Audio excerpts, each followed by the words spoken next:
Okay. We are in a new chapter. Not only that, part 2 of Shabbos in the Koren Talmud, a new physical book. It's also Masechet Shabbos. We're still in Tractate Shabbos of the Talmud, but because it's a long one, there's 150 pages in this tractate. We're now in part 2 of the Koren version. In the Art Scroll, Shabbos fills up 4 volumes, 4 physical books. In the Koren, it fills up 2, and we're now beginning the second with page 82. We last night completed chapter 8, and today we're opening chapter 9. Who's in the house? Where are you tuning in from? Let me get the video in front of me. Okay, here we go. Beautiful. We are live on Facebook and on YouTube. Ed Berg is in the house from Galloway, New Jersey. Good to see you, Ed. Pauline Michael from Arkansas. Stephen Giguere from Dover, New Hampshire. Brandon Christian Sullivan says hello from Tennessee. James Roth in the house. Mr. Reliable from Indianapolis, a top fan. Crystal Dahlberg says shalom from British Columbia, Canada. Great to have you with us. Paul Papuzinski from Louisiana/Florida. Do you have a house in both places? Are you a commuter between 2 states? It's great to have you, Paul. Nina is with us, and she's sharing it into the forum. So we'll probably have a few more people joining us soon. Okay, Daf 82, Pei Base. Opening our discussion of chapter 9 with the first Mishnah. Chapter 9 could be a little bit confusing in the sense that these are primarily not going to be laws of Shabbos. We've seen that our sages will digress and often do for various reasons. What could send them in another direction? It could be that we're on a certain subject of Shabbos, carrying or prohibited labor, a listing of the labors, etc., and we receive a teaching from a particular sage, and having mentioned him, now we're going to hear some other of his teachings. That's one way in what we would go off in another direction. Sometimes we go in another direction because of a structural issue. In other words, we learned something, and then our sages gave the scriptural source for it. How do we know that such a law is true? And then they give us some reasons, some verses in the Torah.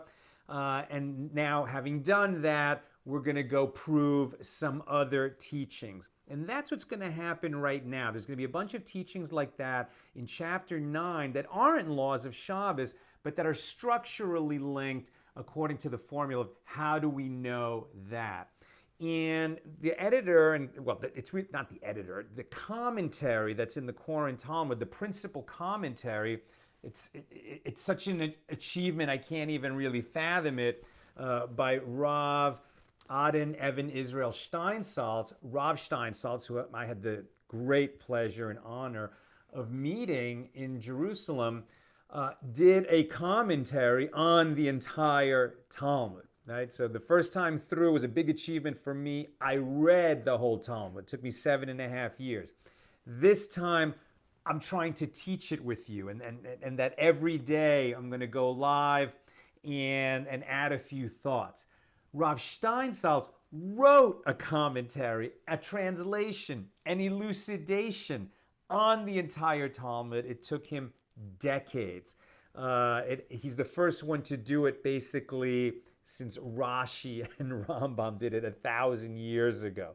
It's incredible what he's done. So he's teaching us here at the outset of chapter 9 that when our sages refer to verses in the Bible, and here he mentions specifically, what is the Jewish Bible called? It's called Tanakh. Tanakh is actually an abbreviation or an acronym for Torah, Nevi'im, and Ketuvim, right? So Torah is the first 5 books of the Bible, the 5 books of Moses, the Torah.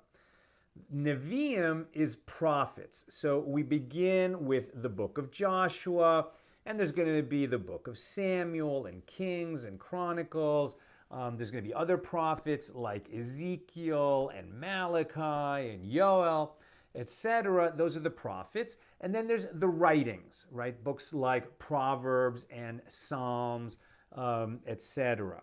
So he's telling us that when they use a verse from the prophets or the writings, right, the later books of the Bible, later than the Torah, so then they're not really, proving that their decree, that a rabbinic decree is based in a Torah law.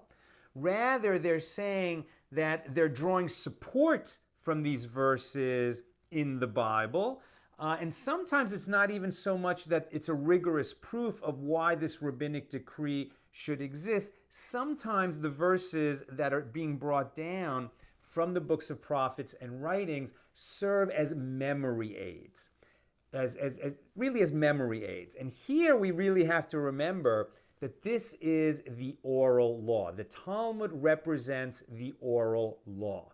It was written down. First, the Mishnah was written down about the year 200 of the Common Era, or they finished setting it down about the year 200.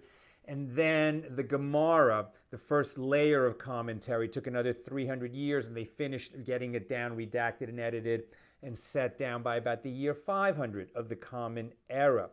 But it was never meant to be written down. It ended up getting written down because the persecution of the Jews, and particularly of the sages, at that time, especially in the Holy Land under the Roman persecution, was so intense that our sages feared they might all be killed, and if they didn't leave some written record, then this whole body of law, which is, it's like in partnership, the written law of the Torah with the oral law that is transmitted from Sinai, teacher to student through all the generations.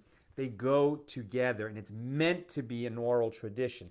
And so even though a lot of it was written down, it was still meant to be taught in an oral tradition, and often to be memorized. And so that's why often in the Talmud, we'll come on these, and your mnemonic for remembering which law is which and who said what. And they give you, right in the text of the Talmud, these memory aids.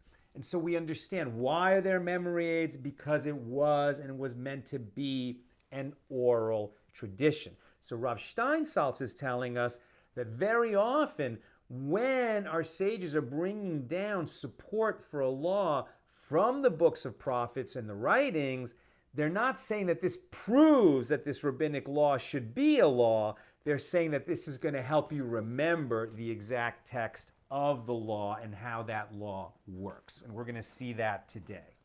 Okay, so the first Mishnah of chapter 9 concerns idolatry. Now, idolatry is absolutely forbidden. That is a Torah law, and it's mentioned many, many times. So God really hates it when his people bow down or worship in any way statues of deities. That's idolatry. That is what the idolaters of that part of the world were doing all over the place when the Torah was given. And God said to the Jewish people, not for you. Idolatry is abhorrent. These people are totally misguided. They're bowing to statues. They think that by propitiating, giving offerings to this statue, they're going to communicate with some imaginary God, and that's somehow going to help them, and that their imaginary God is going to get fed by them and their sacrifices. That's going to strengthen that imaginary God so that it can somehow overpower another imaginary God, and the people will get, better crops or whatever it is that they're praying for. God came and told the Jewish people all idolatry is false, and it is not only false, it is abhorrent. That is the unambiguous position of the Torah, the unambiguous position of God revealed to 2 million people at Mount Sinai, and it's part of the 10 Commandments, right? So if you believe in the 10 Commandments, you understand you don't do idolatry, and it is abhorrent if you do it. It is an absolute sin to practice idolatry. Here in this Mishnah, we're getting a very specific teaching about idolatry. And it is that by rabbinic decree, the idols themselves transmit tumah. So to understand this, now we call this impurity, but a better translation is ritual impurity. It's not that it transmits dirt or disease, right? Impurity, ritual impurity can be transmitted in various ways. And when we become tameh, right, when we have somehow contracted ritual impurity, so then we go through a source of purification, a process of purification, usually involving immersing in the waters of a mikveh, sometimes bringing an offering. Depending on what kind of tumah we've contracted, there's going to be a different process of purification. Now, most rules of tumah, of how you get tumah and then what you do about it so that you become pure again, really only mattered when the temple was standing and the priests were serving in the temple. So a person who is tameh cannot enter the grounds of the holy temple. A person who is tameh cannot eat the holy foods that are part of the sacrifices. A priest who is in a state of tumah cannot bring sacrifices in the temple, cannot bring offerings, cannot eat of the holy offerings, the parts that are given to the priests to eat. There's a whole lot of things. And there were people who held themselves to a very high standard, and they tried to never be tameh, even though they weren't priests. That was a kind of self-imposed thing.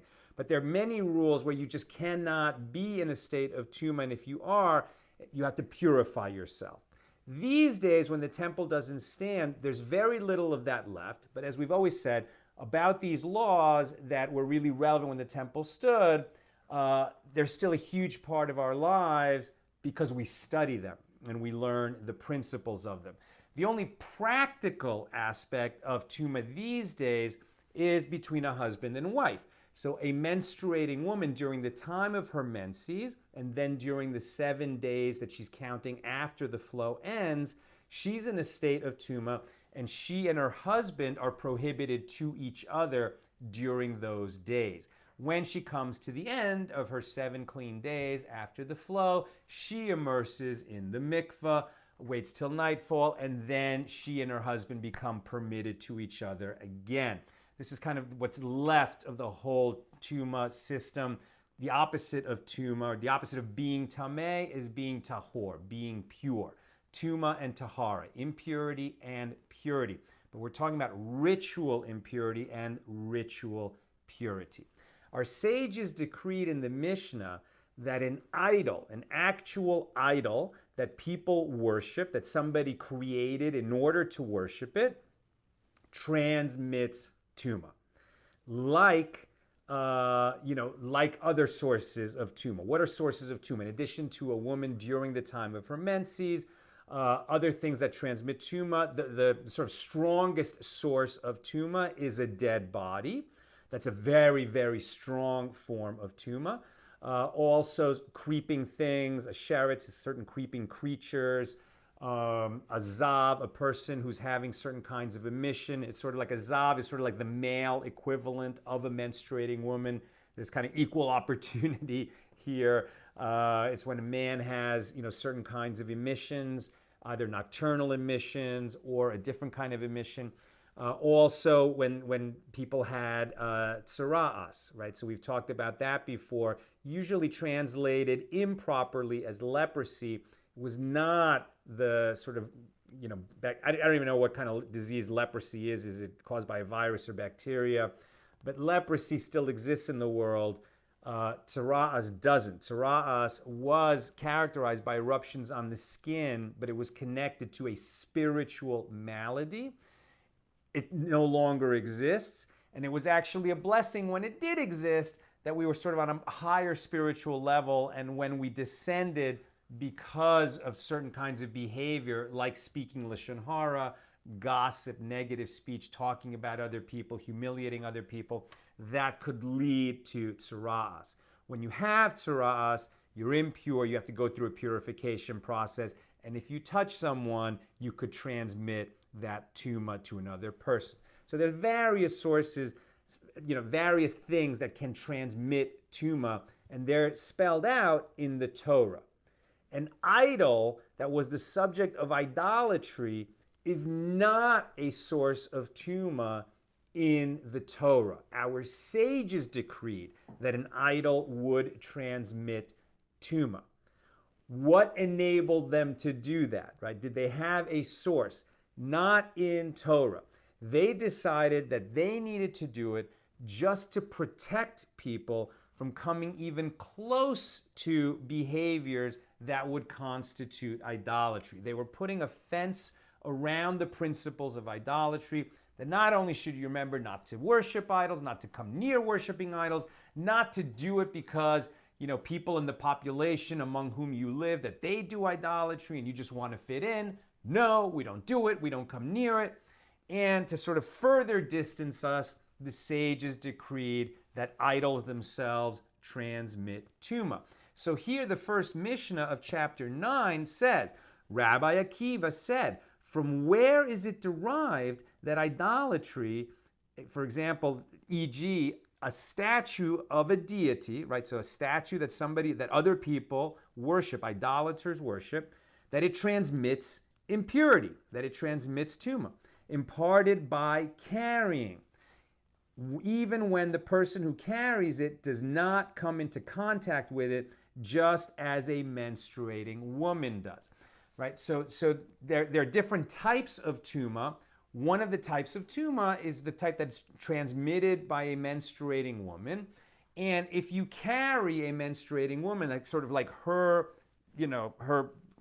body rests on you. So even though you don't touch her, because let's say, your arms are touching a blanket and she's on top of the blanket, so you only touch the blanket, she touches the blanket, but you don't touch her, nevertheless, if she's menstruating, her tumah will attach to you. You will become tameh, and then you would have to go through the process of purification. Likewise, the idol. Even if you don't touch the idol itself, but you carry something, and the idol is on top of that, so it's going to transmit its tumah to you. From where do we know that? That it transmits that particular type of tumah. The Mishnah says, as it is stated, this is a verse from Isaiah, right? So this is from the later works, not from the Torah, but from the prophets and the writings. This one from the prophets, from Isaiah. Quote, this is Isaiah 30, verse 22, and you will defile the silver overlays of your statues and the golden plating of your idols. You will cast them away as you would a woman who is menstruating, and you will tell it, the idol and the idolaters, get out, right? So because in that verse there's a comparison, is that comparison made by Isaiah in order to teach us a law, or to make a law, to create a law? Is this one of the 613 commandments? Rav Steinsaltz is saying no. It's just that verse is reminding you that this tumah, which the rabbis decreed, right? God said in the Torah, you will not worship idols, you will smash their idols, you won't have any idolatry in Israel, it is an abomination. The rabbis made a fence around that Torah and said that the idols, even if you're not worshiping them, don't come close to them, because if you touch them or if you pick them up, even though you're not touching the idol itself, it's going to transmit its tumah to you. Is this a source for that law, or is it a reminder of the kind of tumah that it has? Rav Steinsaltz is saying it's a reminder. It reminds us that it has that kind of tumah. The sages decreed it that way. They get support from the book of Isaiah on that, but it's not their proof text, right? That's the important thing to remember. It's not a proof text. It's a reminder of how this particular tumah works. Okay. That is the kind of tumah. This is by rabbinic decree, okay, I've mentioned this enough times. We also learn that we don't benefit from idolatry in any way. What is the case? Let's say that you live next to a house of idolatry. Now, I'm not sure what a house of idolatry means. Does it mean simply that a person who is an idolater lives there and he had some idols there because, that's just what he does personally? Or is it more like some kind of a house of worship of idols? It's like people come there. It's some kind of a house of worship of idolatry. I think it's more that, not just that one idolater lived there with his family and they had some idols, but rather this is more like an organized place of idol worship. So if a Jew lives next door to a house of idolatry and they have a shared wall, if that wall for some reason collapses, right, you can have a shared wall with a house of idolatry. You're just benefiting from your side of the wall. It's the wall of your house or the wall of your fence or the wall of your property. That's okay. But if that wall collapses, the fence falls down, and it needs to be rebuilt, now the Jew has a problem, because if he puts that wall back up, it's going to benefit him, but it's also going to benefit the house of idolatry. And we just are so, idolatry is such an abomination, in Judaism, that you cannot benefit the house of idolatry in any way. So if that shared wall collapses, what do? You shrink your own property. You're going to build a new wall because you need a wall, to be a boundary of your property or of your house, but you're going to retreat 4 cubits from the border, right? Like 6 feet. 4 cubits is about 6 feet. And you're going to build your new wall 6 feet from the boundary, so that your wall will not benefit the house of idolatry. I mean, that's how strong this law is. I mean, when you think about, if you've ever done any kind of home renovation, right, it becomes a game of inches. Like, you want to gain every inch so that you get the maximum space out of your house or out of your yard. And now he's telling you you're going to lose 6 feet of your property when you put up that replacement wall, just so that you don't benefit the house of idolatry in any way. And that's what you do. And in the space that's left over, you don't want the house of idolatry to encroach on your property. So what you do is you want there to be a buffer, and you want to fill that space with, like, bushes and weeds and stuff that's going to keep them on their property, you on your property, but there's a buffer between you and that house of idolatry. So if you're, thinking about buying a house and somehow it's going to be next to some kind of temple of idolatry, and you're going to have a shared wall with them, maybe look elsewhere. That's not a house for you. Okay. Yes. And then just to underscore, how strong that tumah is that we would pick up from the idol, we're not going to go into it right now, all the different kinds of tumah. It's enough to say that there are different sources of tumah, as we've already discussed: the creeping thing, the man who's having a nocturnal emission, the carcass of an animal, the carcass, the body of a dead human, menstruating woman, etc. And there are different ways to transmit tumah. So there's direct touch. And then there's also sitting, the tumah of sitting, right? So if the menstruating woman is sitting on top of something, so the thing that she's sitting on will get the tumah. And with some strong cases of strong tumah, and the idol is such a case, so it's called the heavy stone, that, let's say there's a heavy stone, and I think that a stone does not contract tumah, right? A person can, or vessels can that we use, but not just a rock. But if the idol is on top of a rock, and the rock is on top of some vessels, the vessels that are underneath will receive the tumah from the idol. Again, to teach us we must distance ourselves from idols in every way. Having said all of that, At the end, they kind of pull it back just a little bit. And they teach that if the idol is smashed, right, if pieces break off the idol, and you touch one of these broken pieces of the idol, that will not transmit tumah to you. Only the idol when it is whole. Once it is smashed, it's like a limb, and that limb is not capable of transmitting tumah. That is consistent with the lenient opinion of the sages. There was a dispute, and the stringent opinion was, oh no, I mean, even the pieces, the smashed pieces of the idol, they're going to transmit tumah too. The lenient opinion was the idol will only transmit this impurity when it is whole, and that is the law.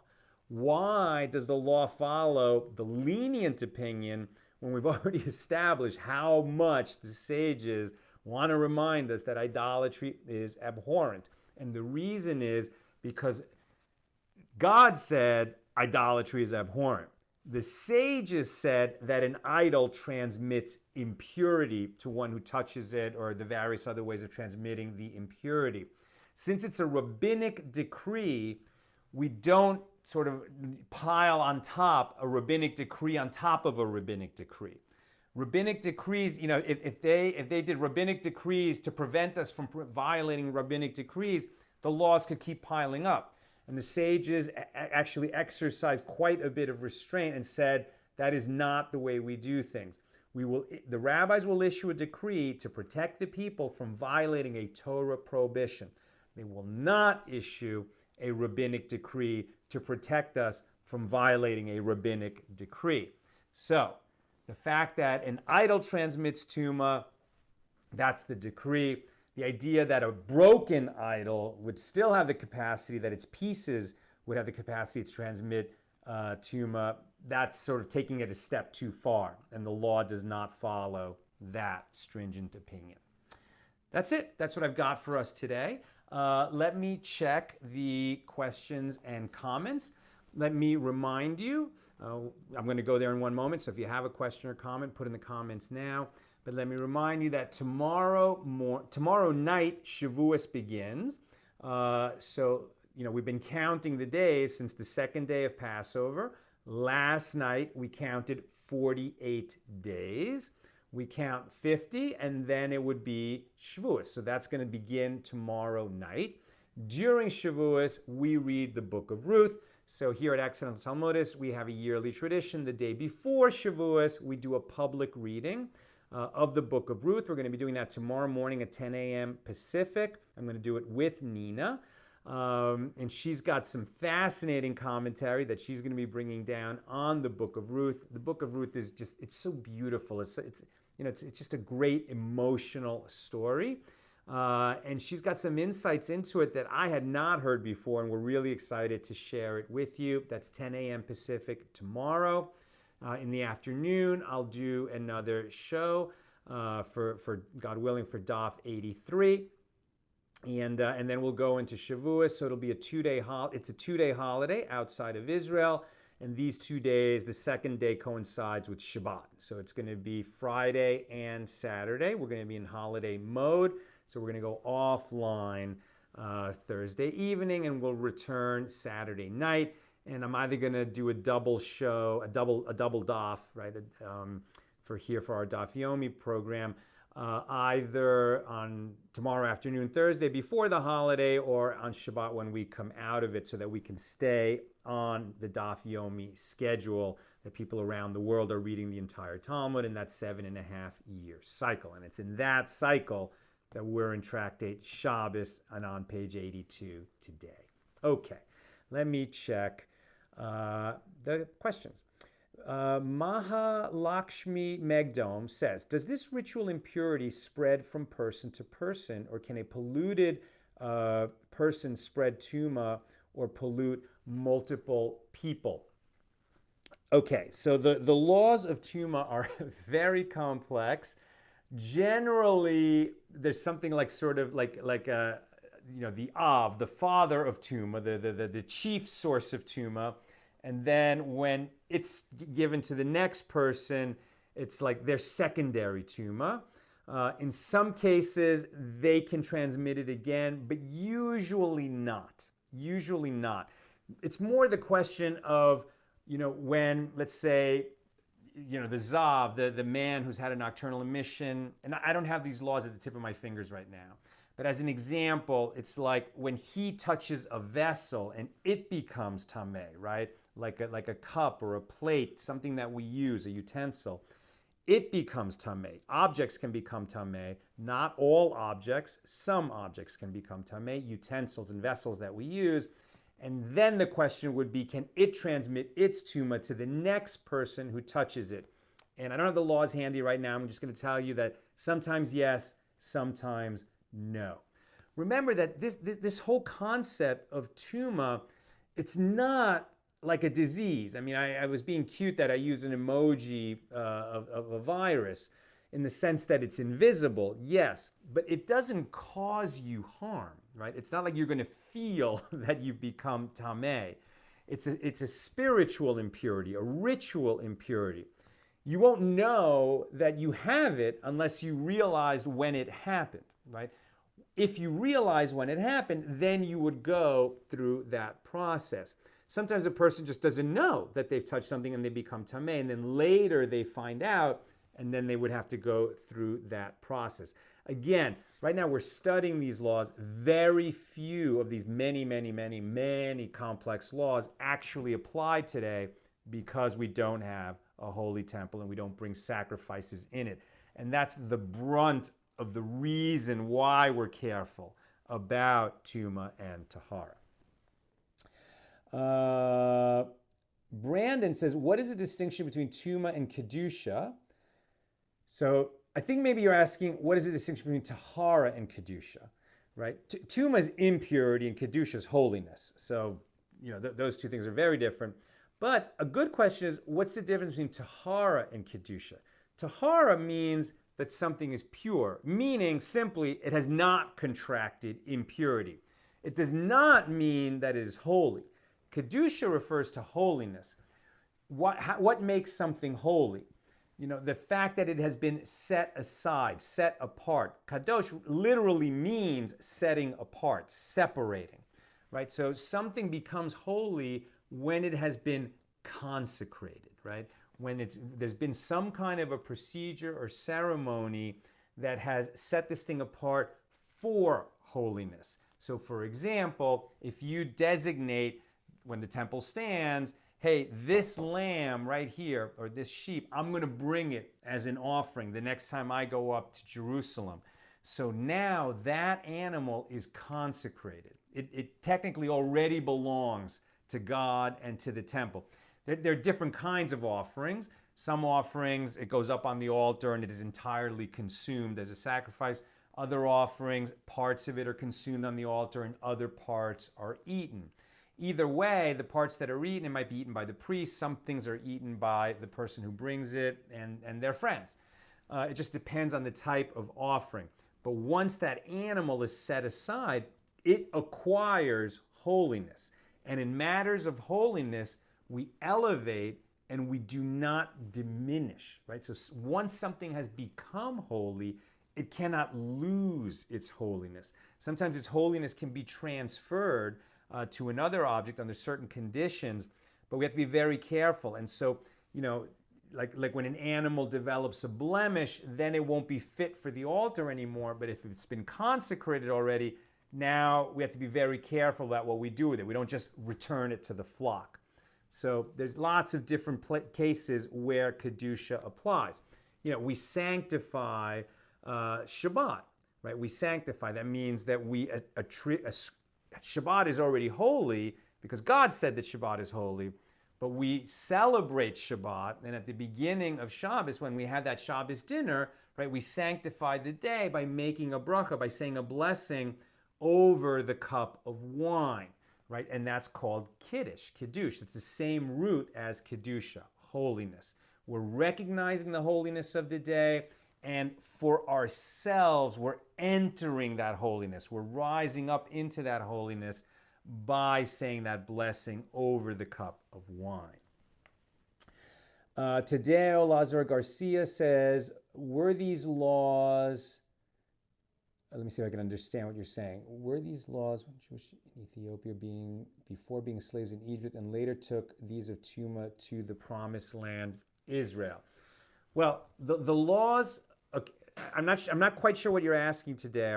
You're asking about Jews in Ethiopia and about being slaves in Egypt, and did these laws of tumah exist? So the laws of tumah were given in the Torah. Right? When the Jews were slaves in Egypt, the Torah hadn't been given yet. Now we have a tradition that the patriarchs, Abraham, Isaac, and Jacob, and then Jacob's 12 children, who become the 12 tribes of Israel, that they had traditions, and sort of through instinct and through teaching and through the learning that they did, a tradition that was passed down from Noah to his sons, there were a lot of laws that were known. Nevertheless, the Torah had not been given. And so for sure, the specific laws of tumah and what renders one impure and how you go through a purification process after you become impure, all those laws were given at Mount Sinai. So the Jewish people didn't get that until they left slavery, were in the desert, and received these laws via God's servant Moses at Mount Sinai. God spoke directly to the people, the first two of the 10 commandments, and then God's voice was just too overwhelming. The people thought they were going to die. And then they said, okay, we get it. We will do anything that God says, but please, Moses, you take the dictation from God, because we feel like we're going to die if he speaks to us directly anymore. You ask about the Jews in Ethiopia. I mean, that's just a whole other show. And we've had guests from the Ethiopian Jewish community here on the Accent Talmudish show. Fascinating community, a Jewish community that was sort of separated from the greater Jewish community of the world for centuries. And they were practicing Judaism, from the Torah as they understood it, but without many of these other teachings that sort of the rest of the Jewish community knew. And eventually they were discovered. They're Jews, and so many of them, the majority of that community, was brought to Israel. So I don't know how extensive, their knowledge of the laws of tumah and tahara were during the many, many, many centuries that Jewish community was isolated in Ethiopia. The Torah was given after the Jews left Egypt, right? Moses said to Pharaoh in Egypt, "Let my people go." And God freed the Jews from slavery in Egypt. And that happened approximately 3,300 years ago, about 1,300 years before the Common Era. Okay. Any more questions or comments that I can do right now? I don't know. Okay, very good. So that's what I've got for us today. It's great learning with you, my holy brothers and sisters. Watch out tomorrow morning, 10 a.m. Pacific, for our annual reading of the book of Ruth, as Shavuos, the holiday of Shavuos, is approaching, when we celebrate the giving of Torah at Mount Sinai to the Jewish people, about 50 days after leaving Egypt, right? After we left slavery in Egypt, that was Passover. And then about 50 days later, we received the Torah at Mount Sinai. It's an incredible, incredible thing. And we've been celebrating this every year for 3,300 years. And that holiday begins tomorrow night, Thursday. All the best, my holy brothers and sisters. Sending you big love from LA.